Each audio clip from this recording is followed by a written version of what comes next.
Kahapon ay sinuspinde, no, ng walang sweldo sa loob ng 60 days. 60 Ano yan? days. 2 months. 2 buwan. Oo, 2 buwan si Cavite 4th District Representative Kiko Barzaga.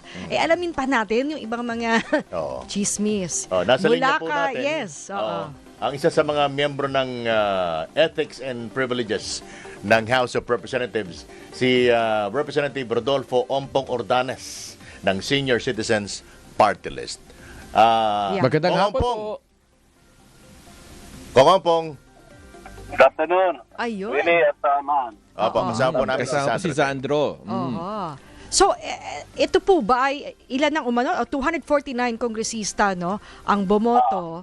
Oo, ang sinasabi, 11 ang abstain at 5 ang sumang-ayon. So, sa investigasyon muna, no, ng inyong komite dahil kayo'y miyembro dyan o bahagi ng komite, no, on ethics and privileges. Ano po yung mga nakita ninyo? Una sa lahat, malinaw naman yung aming desisyon.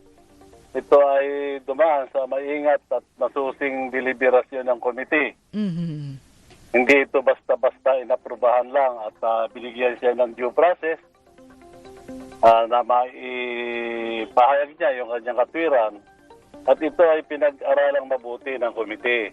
Mhm. At ang lahat ng ebidensya at paliwanag ay nilabas naman ng rekomendasyon. Mhm. Kasi ito ay hello. Apo. Go ahead, sir. Go ahead. Kasi lumabas na ating findings na mayroon siyang naging paglabag sa rules ng House, sa yung Code of Conduct under Republic Act 713. Ito yung pag-post niya ng seditious content sa social media, tulad ng panawagan niya sa diabolis ang Philippine Coast Guard Mhm. at panawagan ng secession ng Mindanao at pagkalat ng mga di veripikatong impormasyon gaya ng sinasabi niya pagtaas ng VAT sa susunod na taon at yung mga panawagan niya sa mga protesta laban sa ating Pangulo. Mhm. At ito ay kinonsider namin isang kinuto na inflammatory, misleading at hindi angkop para sa isang mambabatas. Ang mga kinilos na ito at tinuturing na disorderly behavior Oo. at conduct unbecoming of a member of the House of Representatives. Kong Ompong, doon po sa mga binanggit ninyong violation niya, yung mga paglabag niya, alin po dyan yung pinakamabigat na nag-justify para sa kanyang suspension? Ayun, panawagan niya sa secession ng Sige. Mindanao, kaya pulisyo ng Coast Guard. Yun ang mga isang pinag-usapan sa aming committee. Mhm. Bukod sa Pero Kong Ompong, yung isa po sa mga naging rekomendasyon ng Ethics Committee, kailangan i-take down ito within 24 hours o pag hindi niya ginawa, ay posibleng patawan siya ng mas mabigat na parusa. Parang hindi pa po tini-take down. may napansin na ba kayo? Baka gusto niya talaga ng mas mabigat na parusa. Oo. Teka, ang pinag-uusapan ba natin ko ay ilan po bang post ito? Posting, nabilang nyo ba? May larawan bang parang bukod sa mga sinasabi, no? May larawan din bang tingin nyo ay mukhang lumabag din sa ethics? Marami mga pictures na hinalat sa social media na kinuha ng pinag-aralan namin at medyo hindi nga maganda. Una-una, nasisira ang integridad ng institusyon. Alam niyo, mas mahalaga yung institusyon kaysa sino mang individual na miyembro ng House. Oo. Pero kung Ompong, Alagaan. kung Ompong, balikan ko lang. So kung hindi pa rin niya tinitake down, ano pong susunod na hakbang ng Ethics Committee? Well, medyo pag-aaralang maigi yan, pero mas siguro mas mabigat ang Tulad ating ng? magiging rekomendasyon dahil una-una, paglabag dun sa ipinag-uutos ng rekomendasyon at inaprubahan naman kahapon sa plenary. Hindi naman na nominal voting ang nangyari kahapon, isa-isa ay tinawag. So, hindi basta-basta ang biro ito na hindi niya susundin. Pero, natatawa nga ako. Inaasahan pala niya ay expulsion. Pero napapag-usapan na po ba yun kung Ompong na possible expulsions within the Ethics Committee? Actually, hindi na pag-usapan yan. Ang binigay lang sa kanya, parang warning na medyo mali yung kanyang ginawa. Hindi pa napag-usapan yung expulsion. Siguro, kung hindi siya susunod, baka isa yan sa ikukonsidera ng ethics, pero hindi ko sinasabi niya na kasi yun ang opinion ko. Siyempre, pag-uusapan niya sa committee. Oo, pero kung Ompong, ilang post ang pinag-uusapan natin? Kasi para malaman natin kung nagbaba na siya. Baka katwiran niya. Hindi ko alam kung anong post yung iba. Alin ba yun? Baka humingi siya ng listahan.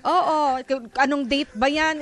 Ganun ba kayong in-specify sa inyong desisyon?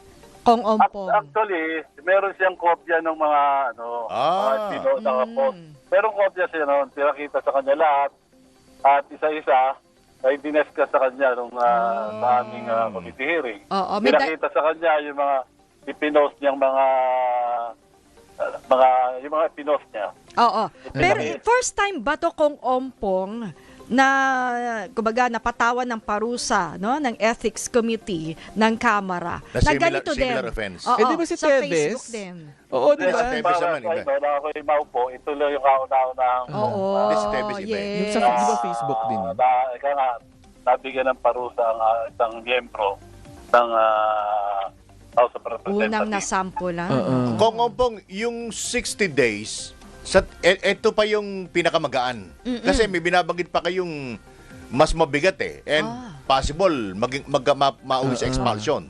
Masipa sa pwesto. Yun nga, kung hindi siya susunod at hindi na siya sumunod ngayon, lagpas na 24 hours na binigay sa kanya, natanggalin niya yung kanyang post sa social media.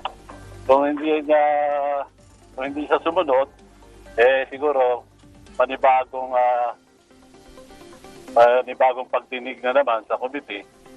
Kasi, alam mo na, binigyan na nga siya ng parang warning, parang binaliwala niya. So, siguro, pag-uusapan niya ang pinapanggit sa inyo. Ano pong requisitos ng Kamara para mapatawa ng expulsion? Para? Ano pong mga requisitos na pwedeng pagbatayan ng Kamara para humantong sa expulsion yung punishment? Ayun nga, hindi niya pagsunod. Ayun na yun. Isa yun sa ground. Kasi binabaliwala niya ang house rules ng Kongreso. Paano kung magtanggal lang ng isa, dalawa, o sige, para pagbigyan, ay kailangan ba malinis lahat ng sinasabi? Kompleto. Kompleto. Well, hindi naman sinabi kung ilan. Basta sinabi, tanggalin lahat yung kanya ipinost. Yung kanya pong naging pag-acto rin doon sa plenaryo kahapon, could that be also another form of an ethical complaint? Well, hindi na siguro yun. Yun na lang siguro hindi niya pagsunod. Kasi pinatayan ng mic parang mukhang nairita yung ilang mga kongresista Medyo hindi. Wala rin sa pinag-uusapan yung sinasabi niya kahapon. So far ba kung Ompong may kahalintulad ding kaso kayong inaaksyonan o iniimbestigahan sa Committee on Ethics and Privileges? Sa iba naman? Meron pa, pero bawal sa aming magsabi kung ano-ano yung ating mga iniimbestigahang kaso. No, naunawaan po. I-text nyo na lang sa amin. Or blind item. Or mag-abang doon. May couch doon sa labas ng office ng ethics committee. Mag-aabang na lang kami doon kung Ompong. Pwede naman blind item, pahulaan. Diba?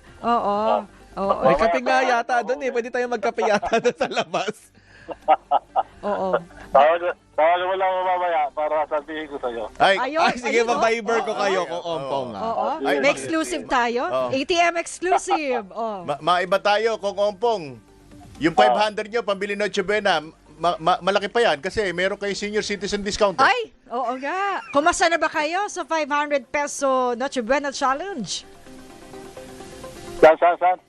Yung 500 pesos na pang Noche Buena, kasya ba yun? Siguro Sa mga kasya. senior. Sa inyo, kasya sa mga senior kasi may 20% discount kayo eh.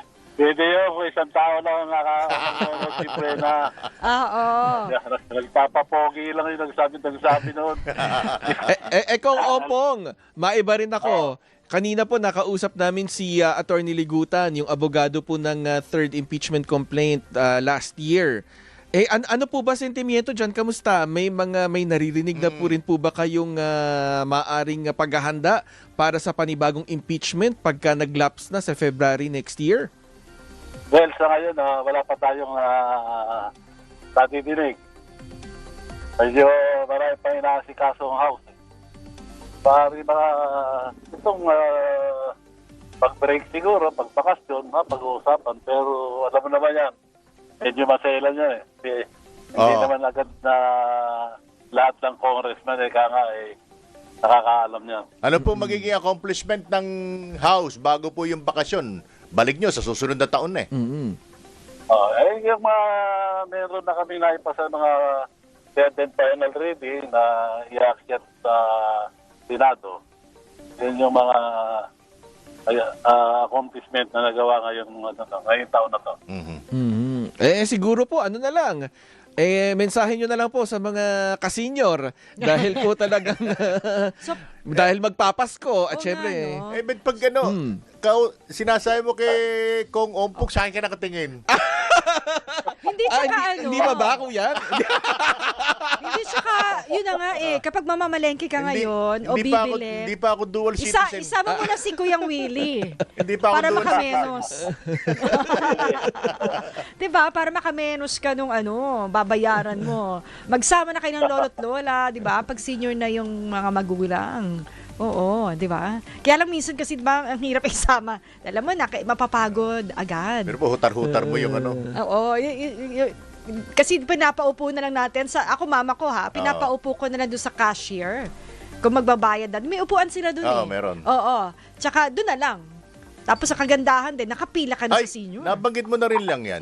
Yung ganyan ba kung Ompong pwedeng magkaroon ng batas na ganyan na mag-provide ng maraming upuan sa mga mall, especially sa mga tatanda natin? Para senior, oo. Well, dapat magkaroon sila ng ganyang maglagay sila ng mga upuan sa mga seniors. Alam niyo naman, medyo hindi na natin kayang tumagal ng matagal na nakatayo. Oo. Lalo na ngayon, ang daming nagmo-mall. Dapat mayroon talaga sila, mag-provide sila ng upuan. Kahit sa isang lugar lang na Correct. Oo.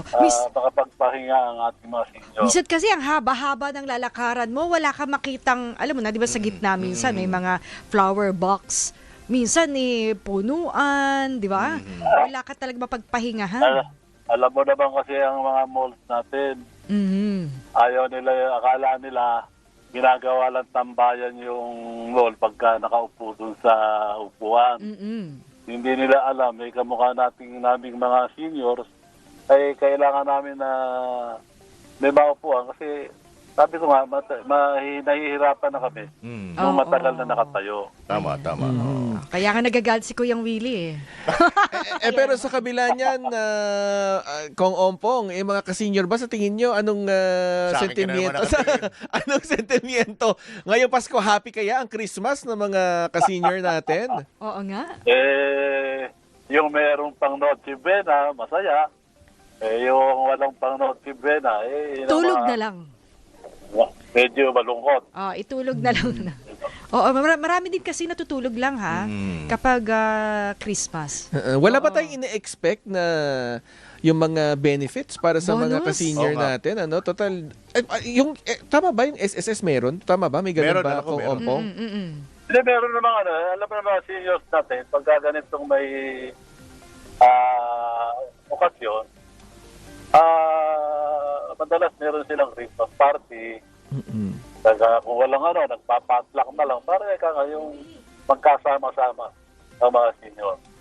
Tapos nagsusulisit ng pang-raffle sa mga tao, may kaya. Yun ang kasiyahan ng ating mga senior citizen.